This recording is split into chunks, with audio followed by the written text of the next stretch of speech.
नमस्कार, आप देख रहे हैं न्यूज 18। मैं हूं आपके साथ मेनका चौधरी और इस बुलेटिन में खबरें उत्तराखंड से। उत्तराखंड की 5 सीटों के लिए नामांकन का आज आखिरी दिन था और आज जमकर नामांकन हुए हैं। नैनीताल से बीजेपी प्रत्याशी अजय भट्ट ने नॉमिनेशन फाइल किया। भट्ट ने उधम सिंह नगर के जिला मुख्यालय रुद्रपुर में पहुंचकर अपना नामांकन दाखिल किया। इस दौरान उनके साथ सीएम पुष्कर सिंह धामी मौजूद थे। कैबिनेट मंत्री सौरभ बगुड़ा समेत नैनीताल, उधम सिंह नगर जिलों के बीजेपी विधायक भी मौजूद रहे। सीएम धामी ने इस दौरान बीजेपी के 5 कैंडिडेट्स की लगातार तीसरी बार जीत का दावा किया।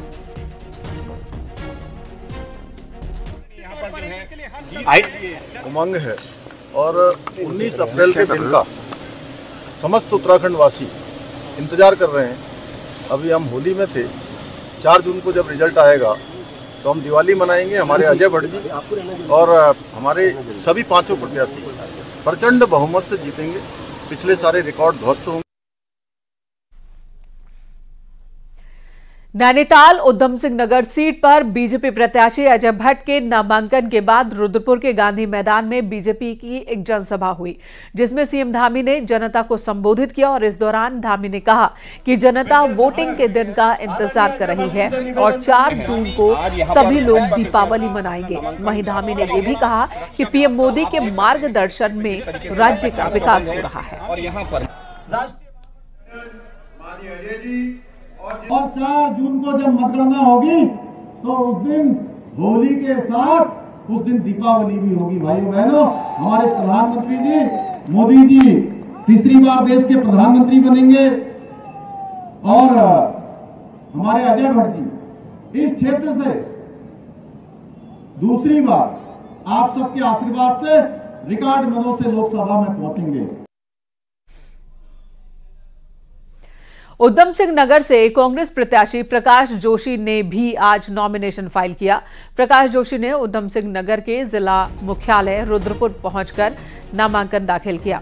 इस दौरान उनके साथ नेता प्रतिपक्ष यशपाल और वरिष्ठ विधायक तिलक राज बेहर समेत नैनीताल, उधम सिंह नगर जिलों के कांग्रेस विधायक मौजूद थे।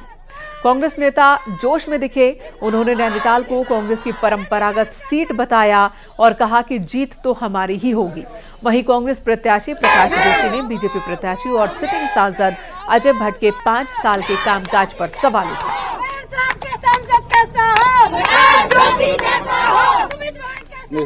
मन बना लिया है कि जनता इस बार सबक सिखाएगी भारतीय जनता पार्टी को और बदलाव चाहती है, परिवर्तन चाहती है और हम सबका लक्ष्य एक है।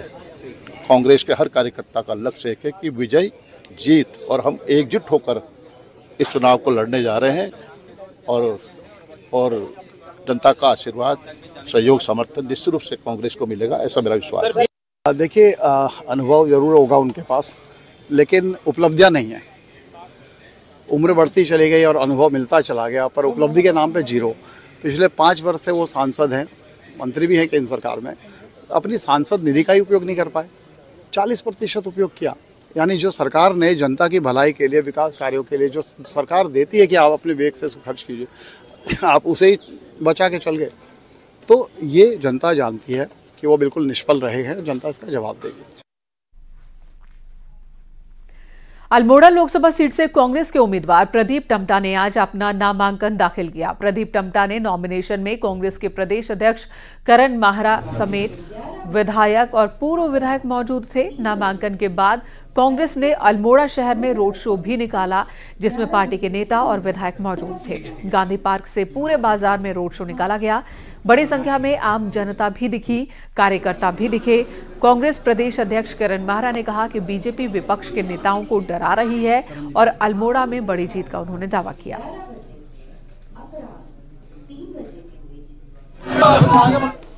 उत्तराखंड के अंदर यहाँ के सांसद ने इन 10 सालों में अल्मोड़ा संसदीय सीट की न सुध ली, न मोदी सरकार ने सुध ली। तो हम तो बदलाव की और पूरा समर्थन मिल रहा है। अग्निपथ योजना के द्वारा यहाँ के नौजवान के रोजगार को समाप्त कर दिया गया। जब आपके साधनों को रोका जाता है, बीजेपी किसी भी हद पर जाने के लिए तैयार है। एक तरफ विपक्ष के नेताओं को कोशिश कर रहे ईडी सीबीआई से डरा कर जेलों में डालने की और उनको रोकने की, दूसरी तरफ 14,40,000 का केवल मामला है कांग्रेस का, जिसमें विधायक और सांसदों ने जो अपनी तनख्वाहों से पैसा दिया था, वो कैश दिया था, तो उसको लेकर एक मामला सेट किया गया। 14,40,000 के केस में 210 करोड़ रुपए की पेनल्टी लगाई गई। आप समझ सकते हैं कि क्या चल रहा है। द पौड़ी गढ़वाल सीट पर कांग्रेस प्रत्याशी गणेश गोदियाल की हम बात करेंगे। इसी बीच एक बड़ी खबर, यूपी की 6 लोकसभा सीट के लिए कांग्रेस की केंद्रीय चुनाव समिति की बैठक खत्म हो गई है। उत्तर प्रदेश की 6 सीटों पर उम्मीदवार तय हो चुके हैं। रायबरेली और अमेठी पर अभी चर्चा नहीं हुई है। अमेठी रायबरेली को लेकर एक बड़ी खबर यह है कि सीसी की बैठक में एक प्रस्ताव रखा गया कि अमेठी से गांधी परिवार ही चुनाव लड़े। ये प्रस्ताव पास भी हो गया। यूपी कांग्रेस नेताओं की ओर से यह प्रस्ताव लाया गया था। अमेठी से राहुल गांधी चुनाव लड़े, ये यूपी कांग्रेस नेताओं का कहना है। यूपी कांग्रेस चाहती है कि अमेठी से राहुल गांधी ही चुनाव लड़े, वहीं रायबरेली से प्रियंका गांधी चुनाव लड़े। ये यूपी कांग्रेस की डिमांड है और इसी बात को रखकर एक प्रस्ताव लाया गया। वो प्रस्ताव पास हो चुका है। लेकिन बड़ी खबर यह है कि 6 सीट पर चर्चा हुई और बताया यह जा रहा है कि 6 सीट को लेकर नाम लगभग तय हो चुके हैं। 6 सीटों पर उम्मीदवार तय हो गए। रायबरेली, अमेठी, जो कि कांग्रेस का गढ़, गांधी परिवार का गढ़ मानी जाती है, इन 2 सीट पर अभी चर्चा नहीं हुई है। तो बड़ी खबर है। इस बीच नाम भी हम आपको बता रहे हैं। गाजियाबाद से डॉली शर्मा, सूत्रों के हवाले से खबर है। प्रयागराज से उज्जवल रमण, उन्हें उम्मीदवार बनाने की बात हुई है। महाराजगंज से वीरेंद्र चौधरी, ये नाम लगभग तय हो चुके हैं। जो इस वक्त हम आपको बता रहे हैं, यूपी की 6 लोकसभा सीटों पर कांग्रेस ने अपने प्रत्याशियों के नाम फाइनल कर लिए हैं। सूत्रों के हवाले से यह खबर है। अभी आधिकारिक औपचारिक ऐलान होना बाकी है। वहीं बड़ी बात यह है कि 2 महत्वपूर्ण जगह, रायबरेली और साथ ही साथ अमेठी, वहां को लेकर एक प्रस्ताव पास हुआ है। रुक एक बार फिर उत्तराखंड का। पौड़ी गढ़वाल सीट पर कांग्रेस प्रत्याशी गणेश गोदियाल ने आज नामांकन दाखिल किया। इस दौरान कांग्रेस के पूर्व विधायक मनोज रावत और समर्थक मौजूद थे। नॉमिनेशन के आखिरी दिन गणेश गोदियाल पर्चा दाखिल करने पहुंचे और इसके बाद एक जनसभा को भी उन्होंने संबोधित किया। आज गढ़वाल लोकसभा क्षेत्र की जनता के सहयोग से, तमाम हमारी मातृशक्ति के सहयोग से, हमारे तमाम उन लाखों लाख लोगों के सहयोग से जो उम्मीद की नज़र से मेरी ओर देखते हैं, आज यहाँ पर पौड़ी में नामांकन किया है। और बहुचर्चित हरिद्वार लोकसभा से कांग्रेस प्रत्याशी वीरेंद्र रावत ने नामांकन दाखिल कर दिया। 5 प्रस्तावकों को साथ लेकर पहुंचे थे वीरेंद्र रावत। उन्होंने दावा किया कि उत्तराखंड के सभी 5 सीट इस बार कांग्रेस ही जीतने वाली है। बीजेपी के 5 लाख से ज्यादा के मतों से जीतने के दावे पर उन्होंने कहा कि ये केवल मुंगेरी लाल के हसीन सपने जैसा है। हरिद्वार में कांग्रेस की ही जीत निश्चित है।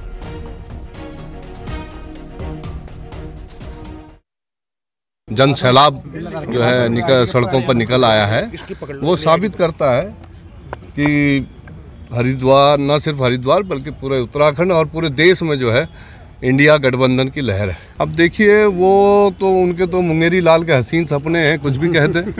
सही बात है।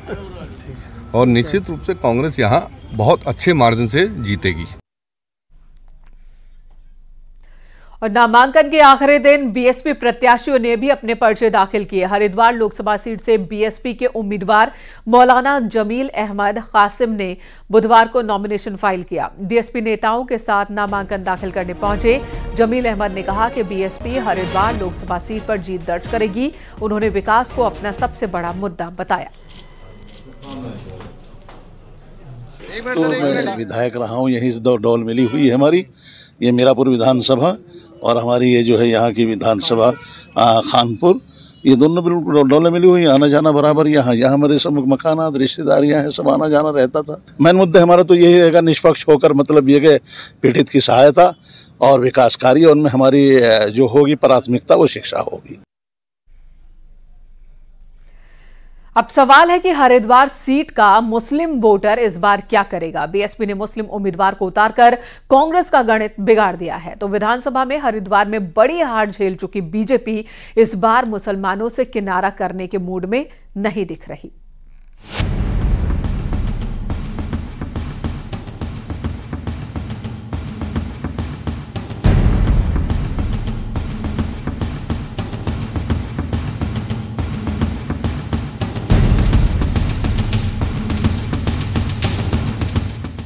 20,31,000 वोटर वाली हरिद्वार लोकसभा सीट को हिंदुत्व का गढ़ माना जाता है। 2 बार हरिद्वार की जनता ने बीजेपी का सांसद चुना और इस बार भी माहौल बीजेपी के पक्ष में दिख रहा है। बीएसपी ने हरिद्वार से मुस्लिम जमील अहमद को उम्मीदवार बनाया है और इसके बाद कांग्रेस का खेल बिगड़ता हुआ नजर आ रहा है। कांग्रेस हरिद्वार लोकसभा में मुस्लिम वोट के भरोसे थी, लेकिन अब बीएसपी ने मुस्लिम उम्मीदवार बनाकर कांग्रेस का काम खराब कर दिया। हरिद्वार लोकसभा सीट पर इस चुनाव में 20,31,000 वोटर हैं, जिसमें 23% वोटर मुस्लिम है, यानी करीब 4.25 लाख वोटर मुस्लिम है। कांग्रेस इसे बीएसपी का गेम बता रही है, पर बावजूद इसके हरीश रावत को यकीन है कि मुस्लिम वोट खिसकेगा नहीं, कांग्रेस को ही मिलेगा। बसपा हर जगह जो है कांग्रेस को जो वोट स्वाभाविक रूप से मिल सकता है उसको काटने की रणनीति पर काम कर रही। हरिद्वार का मतदाता है वो बहुत जागरूक मतदाता है और उसने ऐसी कोशिशों को ठुकराया है और इस बार और ज्यादा गंभीरता से इसको ठुकराने का काम करेंगे, क्योंकि इस बार संविधान बचाने की लड़ाई है, लोकतंत्र बचाने की लड़ाई है। 2022 विधानसभा चुनाव में हरिद्वार जिले की 11 सीटों पर मुस्लिम वोटर का बड़ा फायदा बीएसपी और कांग्रेस ने उठाया। तब 5 विधायक कांग्रेस और 2 विधायक बीएसपी के जीते और बीजेपी 3 विधायकों पर सिमट गई। पर लोकसभा चुनाव में बीजेपी को उम्मीद है कि बाकी वोट के साथ मुसलमान भी पार्टी के साथ आएगा। देखिए, मुसलमान बीजेपी की तरफ भी आने वाला है। मुसलमान सब दलों की जो चतुर चालें हैं उनको समझ गया है कि उनका किस ढंग से इस्तेमाल कर रहे हैं राजनीतिक दल।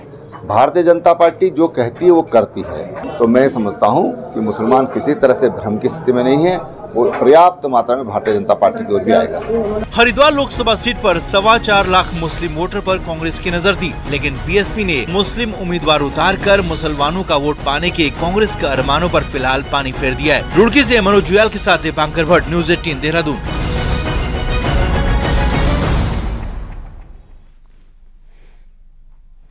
उत्तराखंड की 5 सीटों पर नामांकन का आज आखिरी दिन था और अब नामांकन खत्म हो चुका है। राज्य की सभी 5 सीटों पर कुल 63 उम्मीदवार चुनाव मैदान में हैं। हरिद्वार सीट पर सबसे ज्यादा 21 कैंडिडेट्स हैं, तो पौड़ी सीट पर 13 प्रत्याशियों ने पर्चे दाखिल किए। टिहरी में 11 नॉमिनेशन हुए, तो वहीं नैनीताल में 10 और अल्मोड़ा सीट पर 8 उम्मीदवारों ने नामांकन दाखिल किया है। हालांकि अभी नॉमिनेशन पत्रों की जांच होनी है और नाम वापसी की भी तारीख बची हुई है।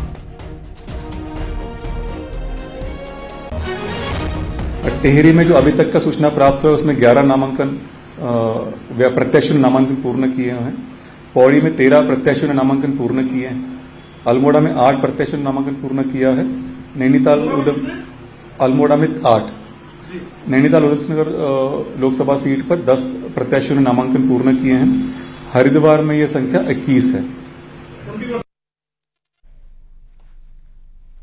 नॉमिनेशन हो गया, अब बात प्रचार की। बीजेपी ने उत्तराखंड के लिए 40 स्टार प्रचारकों की एक लिस्ट तैयार की है, जो लिस्ट जारी की गई। स्टार प्रचारकों में पीएम मोदी, सीएम पुष्कर सिंह धामी के साथ ही केंद्रीय गृह मंत्री अमित शाह, राष्ट्रीय अध्यक्ष जेपी नड्डा, केंद्रीय मंत्री राजनाथ सिंह, यूपी के सीएम योगी आदित्यनाथ, केंद्रीय मंत्री नितिन गडकरी, स्मृति ईरानी, अनुराग ठाकुर, अनिल बलूनी, महेंद्र भट्ट, त्रिवेंद्र सिंह रावत के साथ ही राज्य के सभी कैबिनेट मंत्री शामिल हैं।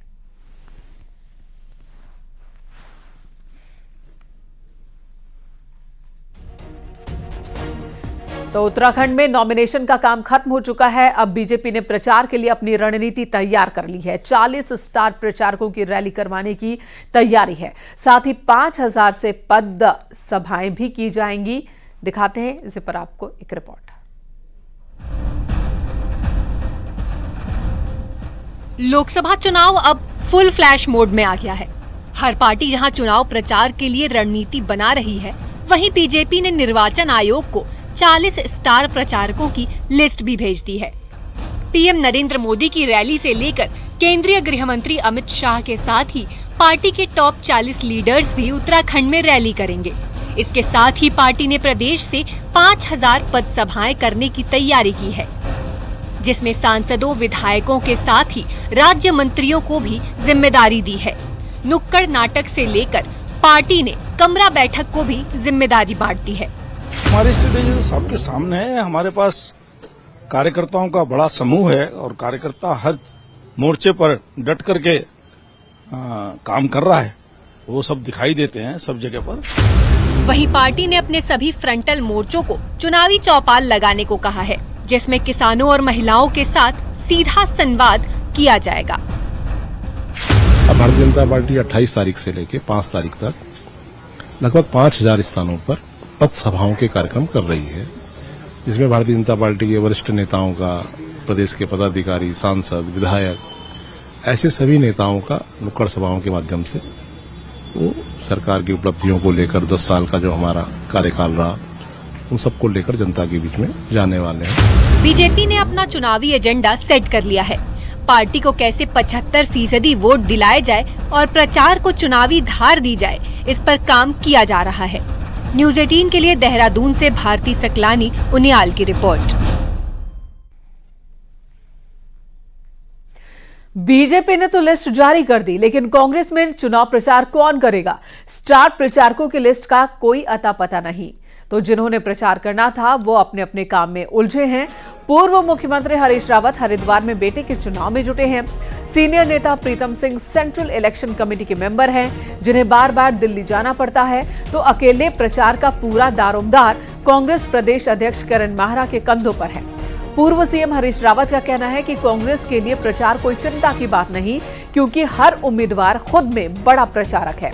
तो वहीं कांग्रेस प्रदेश अध्यक्ष करण माहरा के मुताबिक एक दिन में 4 नॉमिनेशन में हर जगह शामिल होना संभव नहीं था, लेकिन अब हर जगह प्रचार के लिए वो जरूर जाएंगे।